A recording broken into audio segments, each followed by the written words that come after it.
Era joven, bella y encantadora. Fue tapa de la revista Playboy y comenzaba a dar sus primeros pasos en el mundo del espectáculo. Y como si fuera poco, parecía haber encontrado el amor de su vida, pero la tragedia la alcanzó muy temprano. En este episodio de Hollywood al Desnudo, el caso Dorothy Stratten.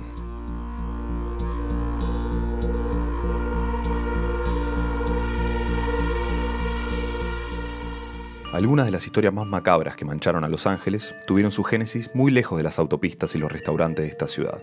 Esta particularmente arranca en Vancouver, Canadá. Dorothy Ruth Hogg Stratten, tal era su verdadero nombre, nació el 28 de febrero de 1960. Su padre dejó la casa cuando ella tenía 3 años y tuvo desde muy pequeña una vida muy difícil. La madre no sabía cómo salir adelante.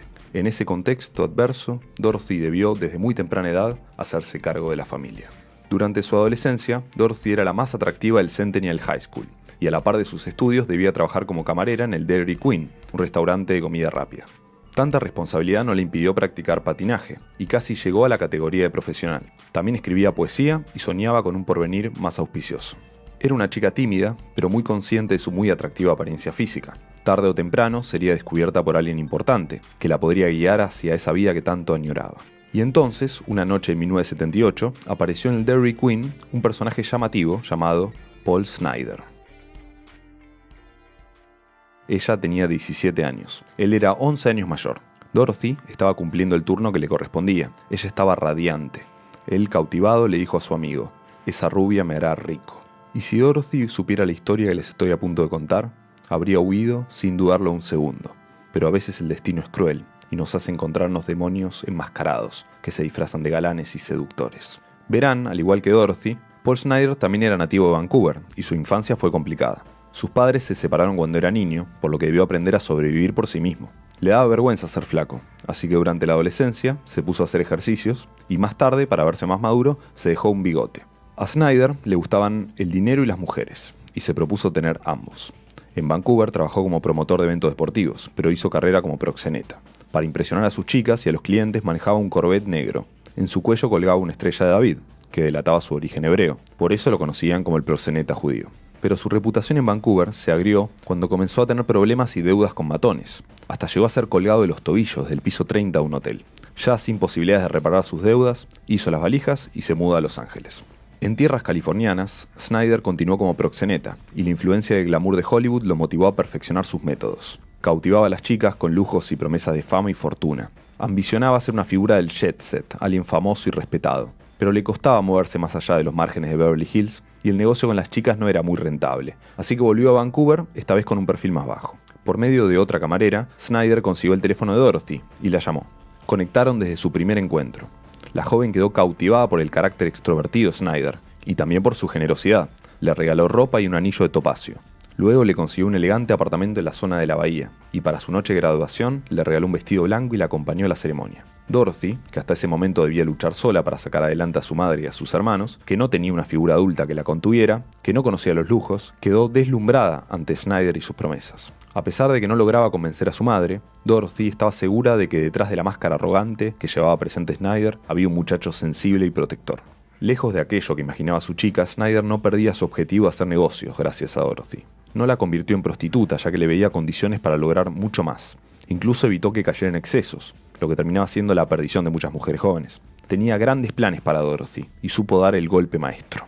La revista Playboy cumplía 25 años y para celebrarlo organizó un concurso que convocaba a nuevas chicas con posibilidades de convertirse en conejitas. Snider llamó a Uwe Meyer, un fotógrafo alemán al que había acudido para hacerle fotos con motivo del baile de graduación.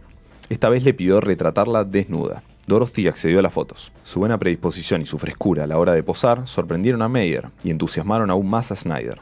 Convencido del potencial que había en esa chica, Snider acudió a otro fotógrafo, Ken Honey, que ya había trabajado con Playboy. El vuelo a Los Ángeles para esa nueva sesión de fotos significó la primera vez que Dorothy salía de Canadá. La jugada de Snider salió como esperaba. Dorothy terminó quedando entre las seleccionadas. El premio principal fue para Candy Lovin, pero le causó muy buena impresión a Hugh Hefner, quien valoraba su belleza natural, carente de cirugías. Como resultado, Dorothy comenzó a trabajar como conejita en el Century City Playboy Club de Los Ángeles, y pronto pasó a integrar el círculo íntimo de Hefner. Tiempo después fue nombrada Playmate, de agosto de 1979. En el medio y por directivas de Playboy, cambió su apellido Hugh Stratten por Stratten. Ante la posibilidad de quedar relegada de su amada y de los beneficios que podría reportarle, Snyder le propuso casamiento y también mudarse juntos. Stratton no accedió rápido a lo primero, aunque sí a lo segundo, por lo que alquilaron un apartamento en Los Ángeles. De esa manera, Snyder podría vigilar sus movimientos. Pero sus deseos de que ella pudiera seguir escalando lo llevó a darle permiso de acostarse con Hefner, si él se lo proponía. Las fotos de Stratton en Playboy, sumado a su aparición en el especial televisivo Playboy's Roller Disco and Pyjama Party, también atrajeron a los productores de Hollywood. Obtuvo papeles pequeños en las películas Americathon y Skate Town, ambas de 1979. También ese año apareció en capítulos de las series La Isla de la Fantasía y Buck Rogers en el siglo XXV. Eran roles que explotaban su sensualidad, pero las consideraba primeros pasos para lo que podía ser una carrera como actriz. Un sueño que parecía materializarse, cuando formó parte de los elencos protagónicos de Autumn Born y de la parodia de ciencia ficción Galaxina. Por su parte, Snyder organizó concursos de camisetas mojadas y similares, pero no se despegaba de Stratton.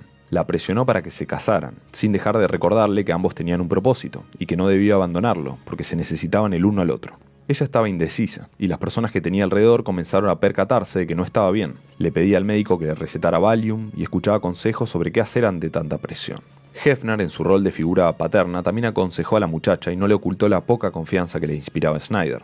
Al final, en parte para aplacar los celos de su novio, en parte por gratitud, Stratton y Snyder se casaron en 1979, en Las Vegas. Playboy exigió que la noticia de la boda se mantuviera en secreto. Pero el matrimonio no contribuyó a aminorar la presión que sentía Stratton. Snyder colocaba fotos de ella en el departamento y hasta mandó a hacer una patente para su flamante Mercedes que rezaba Star 80. Según él, Dorothy sería la nueva Marilyn Monroe.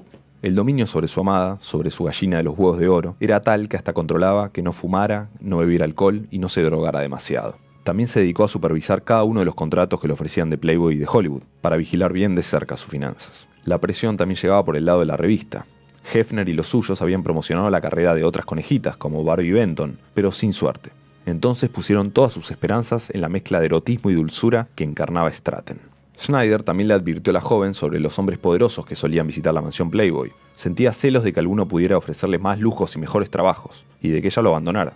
Además, le dolía no ser aceptado en el círculo íntimo de Hefner, a quien quería parecerse. Uno de los concurrentes habituales a la mansión Playboy era el director Peter Bogdanovich. Para esa época, Bogdanovich era uno de los cineastas más representativos de Hollywood. Producciones como The Last Picture Show y Paper Moon lo posicionaron como un realizador prestigioso. Su vida sentimental también era movida. Supo dejar a Polly Platt, su esposa y colaboradora, para salir con Sybil Shepherd, una de las protagonistas de The Last Picture Show, pero la relación terminó en el 78. Bogdanovich venía de filmar Saint Jack, producida por Playboy, cuando conoció a Stratton. Le habló para decirle que estaba buscando una actriz para su nueva película y que lo llamara. Ella dudó, creyendo que trataba de seducirla. Pero un año después, cuando se reencontraron en una fiesta, descubrió que era verdad. El director estaba armando el elenco para la comedia Nuestros Amores Tramposos. Allí compartiría cámara con actores del calibre de Audrey Hepburn y Ben Gazzara. Snyder se alegró por el gran paso profesional de Stratton y estaba decidido a no perderle pisada durante la producción. Sin embargo, ella le pidió no presentarse en Nueva York, donde se rodaría la película, ya que se exigía privacidad absoluta. A regañadientes, Snyder aceptó. En el rodaje, Stratton y Bogdanovich se convirtieron en algo más que compañeros de trabajo. El director había recalcado que la había buscado por sus condiciones para la comedia, pero el romance entre ambos resultó inevitable. Al principio lo manejaron en secreto, para evitar a los paparazzi. En los últimos días de filmación ya se mostraban públicamente de la mano. Durante el rodaje, Stratton recibía llamados de Snyder, pero no hablaba demasiado con él, con la excusa de que estaba muy cansada. En mayo de 1980 viajó a Vancouver para el casamiento de su madre y allí se reencontraron. Stratton reclamó más libertad. Según Snyder, ambos discutieron y luego se reconciliaron. Stratton negó este episodio, pero se ofreció a dejar su carrera para volver a Canadá. Convinieron en que ella siguiera adelante y volvió al rodaje. Sin embargo, Snyder comenzó a sospechar que Stratton lo dejaría de lado. Entonces conoció a Patty, una chica de 17 años, y trató de moldear la semejanza de su esposa. Pero la realidad es que no podía olvidar a la verdadera Dorothy. En julio de 1980, al terminar el rodaje de Nuestros Amores Tramposos, contrató al detective privado Mark Goldstein. Gracias a él, Snyder descubrió poemas y cartas de amor escritas por Bogdanovich, y también comprendió que el realizador tenía abogados poderosos, y que no saldría favorecido cuando llegara el momento del divorcio. Mientras Snyder se hundía en sus tormentos, Stratton y Bogdanovich viajaron por Europa a mediados de 1980. Ambos se habían enamorado con locura. Por primera vez Dorothy veía en él a un hombre que la respetaba como profesional y como mujer. Al regreso se mudaron a la casa del realizador, en el exclusivo barrio de Bel Air. Pese a los lujos y las perspectivas de crecimiento, Stratton no dejaba de pensar en Snyder. Sentía que le debía su exitoso momento, y no quería terminar la relación de manera tan traumática. Ella pidió el divorcio. Él exigió que le pagara la mitad de sus ganancias de por vida. Aun cuando sus amigos le aconsejaron que no lo hiciera, Stratton aceptó reunirse con Snyder para arreglar todo de manera pacífica. Pero el 14 de agosto de 1980 no fue pacífico. Stratton llegó cerca del mediodía al departamento de Snyder. Ella estaba tranquila y bien predispuesta a discutir los acuerdos del divorcio. Pero él la esperó con una escopeta Mossberg de calibre 12 recién adquirida. Snyder le disparó en la cara, provocándole la muerte al instante. Pero su obsesión por Dorothy estaba lejos de abandonarlo, y mantuvo relaciones sexuales con el cadáver. Atormentado por sus actos y ante la inminente condena, se colocó el caño del arma debajo del mentón y apretó el gatillo. Los cuerpos fueron encontrados horas después por la policía, en medio de un lago de sangre. Dorothy Stratton, de apenas 20 años, fue sepultada en el cementerio Westwood Village Memorial Park de Los Ángeles, junto a Marilyn Monroe. Debido a la preponderancia de la marca Playboy, la prensa publicó toneladas de notas acerca del crimen. Teresa Carpenter, periodista de The Village Voice, escribió el artículo Death of a Playmate, que cuenta con testimonios como el de Hugh Hefner, afectado por la situación, y le terminó dando el premio Pulitzer. Un artículo en el que la autora también responsabiliza a Bogdanovich por lo ocurrido con Stratton. El caso también inspiró a la ficción. En 1981 se estrenó la película para televisión Death of a Centerfold, The Dorothy Stratton Story, en el que Jamie Lee Curtis interpreta a la malograda estrella. El caso también inspiró la película Star 80, de 1983, dirigida por Bob Fosse, en la que Mariel Hemingway componía a Stratton y Eric Roberts a Snyder. La música también le rindió tributo. En 1983, Bryan Adams compuso el tema musical The Best Was Yet to Come. Por su parte, en 2011, la banda de heavy metal canadiense Cauldron le dedicó Tears Have Come. En tanto, Bogdanovich recién pudo estrenar Nuestros Amores Tramposos en 1981. La película fue un fracaso comercial y artístico, aunque el crítico Vincent Canby, del New York Times, alabó la actuación de Stratton. En 1984, Bogdanovich publicó el libro The Killing of the Unicorn, en el que narraba su relación con Stratton y contradecía el artículo de Teresa Carpenter. Una de las líneas dice: "No sé si podré querer a alguien tanto como he amado a Dorothy". Sin embargo, Bogdanovich enseguida se fijó en Louise, hermana de Dorothy. La mandó a una escuela privada, le pagó un curso de modelaje, la llenó de regalos, hasta que en 1988 ambos se casaron. Él tenía 49 años y ella apenas 20, la misma edad de Stratton cuando fue asesinada. Quienes rodearon al director veían un caso de obsesión similar al de Scotty, el personaje James Stewart en Vértigo, quien se obsesiona con una mujer muy parecida a una ya muerta. De cualquier manera, Bogdanovich y Louise se divorciaron en el 2001. Sin duda, Dorothy Stratton cautivó a quienes la rodearon, y a diferencia de otras conejitas de Playboy, supo manejarse bien en el siempre exigente mundo de Hollywood. Sin embargo, y sin proponérselo, provocó obsesiones perversas que la condujeron al peor final y a formar parte de uno de los crímenes más impactantes de la meca del cine. Estos videos están hechos con el apoyo de nuestros queridos suscriptores de Patreon. Si quieren ver más videos así, por favor consideren apoyarnos en patreon.com/zepfilms, donde también podrán acceder a más contenido exclusivo, preguntas y respuestas y más cosas especiales. Mi nombre es Tomás González Montalvo y nos estamos viendo en el próximo episodio.